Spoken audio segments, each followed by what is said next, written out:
Hi everyone, welcome back to my channel. તો friends, આજે હું બનાવવાની છું લસણની તડકા ચટણી। તો તડકા ચટણી બનાવવા માટે મેં ઘણું બધું લસણ લઈ લીધું હતું અને લસણને આ રીતે ખાંડણીમાં ઉમેરી લીધું। ત્યાર પછી મેં લસણને બરાબર વાટી લીધું હતું। પણ લસણ ફટાફટ એકદમ ઝીણું વાટવા માટે આપણે તેમાં મીઠું ઉમેરવું પડશે, કારણ કે મીઠું ઉમેરવાથી લસણ ફટાફટ એકદમ ઝીણું વટાઈ જાય છે। લસણને આ રીતે ખાંડણીમાં જ વાટી લેવાનું છે અને જે મસાલો આપણે તેમાં ઉમેરીએ છીએ તે આમાં નથી ઉમેરવાનો। તે મસાલો આપણે અલગથી બનાવવાની છે, એની પેસ્ટ જ બનાવી લેવાની છે। જ્યારે પણ આપણે લસણની ચટણી બનાવીએ છીએ ત્યારે લસણમાં જ આપણે લાલ મરચું, ધાણા જીરું પાવડર એડ કરી લઈએ છીએ, પણ આ ચટણીમાં એ રીતે નથી કરવાનું। તો હવે આપણે લસણ સરસ મજાનું એકદમ ઝીણું વટાઈ ગયું છે। તો હવે લસણમાં મેં આખું જીરું ઉમેરી લીધું છે, કારણ કે આખું જીરું ઉમેરવાથી જે ચટણીનો ટેસ્ટ હોય છે તે ખૂબ જ સરસ આવી જાય છે। અહીં મેં આ રીતે 2 ચમચી જેટલું આખું જીરું ઉમેર્યું હતું। આખું જીરું આપણે લસણની માત્રા અનુસાર જ લેવાનું છે। જો લસણ વધારે હોય તો આખું જીરું પણ વધારે લેવાનું છે। હવે બરાબર તેને પણ લસણ સાથે એકદમ ઝીણું વાટી લેવાનું છે। હવે તડકા માટે મેં આ રીતે નોનસ્ટિક પેન લઈ લીધી હતી। તમે કોઈ પણ કઢાઈ લઈ શકો છો। તેમાં મેં 2 પરી જેટલું તેલ ઉમેરી લીધું હતું। તેલ વધારે જ ઉમેરવાનું છે, કારણ કે આપણે મરચાંની ચટણી બનાવતા હોઈએ ત્યારે તેમાં તેલ વધારે જ જોઈએ। હવે મેં 1 ચમચી રાઈ ઉમેરી લીધી છે અને રાઈ તેલમાં કકડે ત્યાં સુધી આપણે મસાલો તૈયાર કરી દેવાનો છે। તો મસાલો બનાવવા માટે મેં 1.5 ચમચી જેટલું ધાણા જીરું પાવડર લીધો છે અને ત્યાર પછી મેં 2 ચમચી જેટલું લાલ મરચું લીધું છે। આ લાલ મરચું કાશ્મીરી છે અને તીખાસનું બંને મિક્સ મરચું છે।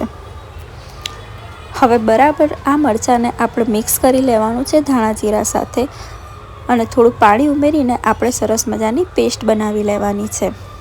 પાણી થોડું જ ઉમેરવાનું છે, વધારે પડતું તેમાં નથી ઉમેરવાનું। હવે બરાબર આપણો મસાલો પણ તૈયાર થઈ ગયો છે। તો હવે આપણે તેલમાં થોડી હિંગ ઉમેરી લઈશું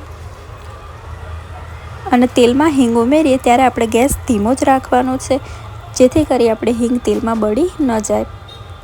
હિંગ ઉમેરી લીધા પછી આપણે જે મરચાંની પેસ્ટ બનાવી હતી, જે મસાલો બનાવ્યો હતો તે ઉમેરી લેવાનો છે।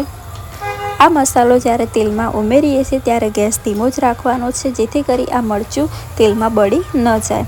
હવે આ રીતે તેલમાં મરચાંને બરાબર મિક્સ કરી લેવાનું છે। તેલમાં મરચાંને મિક્સ કરશું એટલે તરત જ તેના છાંટા ઉપર ઉડતા હોઈએ છે, એના માટે પણ આપણે ગેસ ધીમો જ રાખવાનો છે। હવે ત્યાર પછી આપણે જે લસણ વાટેલું હતું તે તેમાં ઉમેરી લેવાનું છે। લસણ જ્યારે આપણે આ રીતે મરચાંમાં ઉમેરીશું ત્યારે તેની જે સુગંધ આવે છે એ સુગંધથી જ સૌ કોઈને ખાવાની ઈચ્છા થઈ જાય છે અને આ ચટણીની સ્મેલ તો એટલી સરસ મજાની આવે છે કે આ ચટણી તો સૌ કોઈને ખૂબ જ ભાવશે। તો હવે ફ્રેન્ડ્સ, આપણે તેમાં થોડું પાણી ઉમેરી લેવાનું છે ચટણીમાં, પણ 1 થી 2 મિનિટ સુધી પહેલાં ચટણીને શેકાવા દેવાની છે, ત્યાર પછી જ તેમાં પાણી ઉમેરવાનું છે। તો અહીં મેં પાણી પહેલાં જે વાટકીમાં મસાલો બનાવ્યો હતો તેમાં ઉમેરી લીધું છે, જેથી કરી બધું જ લસણ અને મસાલો તેમાં આવી જાય। હવે તેને બરાબર હલાવીને મેં ચટણીમાં ઉમેરી લીધું છે। પાણી થોડું જ ઉમેરવાનું છે, વધારે પડતું પાણી તેમાં નથી ઉમેરવાનું। હવે ધીમા ગેસે તેને હલાવતા જવાનું છે અને ત્યાર પછી એક ઉભરો આવી જાય ત્યાં સુધી આપણે ગેસ ફૂલ મીડિયમ જ રાખવાનો છે અને મીડિયમ ગેસે સરસ મજાનો એક ઉભરો આવવા દેવાનો છે। ચટણીમાંથી બધું જ પાણી જ્યાં સુધી ઉકળી ન જાય અને ચટણીનો કલર સરસ મજાનો લાલ થઈ જાય ત્યાં સુધી આપણે તેને શેકાવા દેવાની છે। તમે જોઈ શકો છો ફ્રેન્ડ્સ કે ચટણીમાં સરસ મજાનો ઉભરો આવી ગયો છે। હવે આપણે ચટણીનો ગેસ ધીમો કરી દેવાનો છે અને ધીમા જ ગેસે આપણે પાણીને ઉકળવા દેવાનું છે। બધું જ પાણી ચટણીમાંથી 2 થી 3 જ મિનિટમાં આ રીતે ઉકળી જાય છે અને આપણે ચટણીને આ રીતે થોડી વારમાં હલાવતા રહેવાની છે, જેથી કરી તે નીચે ચોંટી ન જાય। તમે જોઈ શકો છો કે ચટણીમાં સરસ મજાનો લાલ કલર પણ આવી ગયો છે। તો હવે આપણે ગેસ બંધ કરી દેવાનો છે અને ચટણીને 1 થી 2 મિનિટ સુધી ઠંડી થવા દેવાની છે। થોડી ચટણી ઠંડી થઈ જાય એટલે તેમાં કોથમીર ઉમેરી લેવાની છે અને કોથમીર ઉમેરી લીધા પછી આ ચટણીને બરાબર હલાવી લેવાની છે। કોથમીર જ્યારે આપણે આ મસાલામાં ઉમેરીએ છીએ ત્યારે ચટણીનો જે ટેસ્ટ હોય છે તે ખૂબ જ સરસ આવવા માંડે છે। તો હવે ફ્રેન્ડ્સ આપણી સરસ મજાની લસણની તડકાવાળી ચટણી તૈયાર થઈ ગઈ છે। તો આ લસણ તડકા ચટણી મેં રોટલી સાથે લઈ લીધી છે, કારણ કે આ ચટણી હોય છે ત્યારે તેની સામે બધા જ શાક ફીકા પડી જાય છે।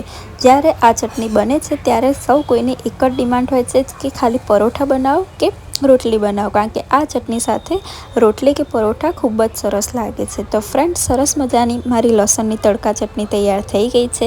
તમને જો આ રેસીપી ગમી હોય તો વિડીયોને લાઇક, શેર, કમેન્ટ કરવાનું ના ભૂલતા અને ચેનલને સબસ્ક્રાઈબ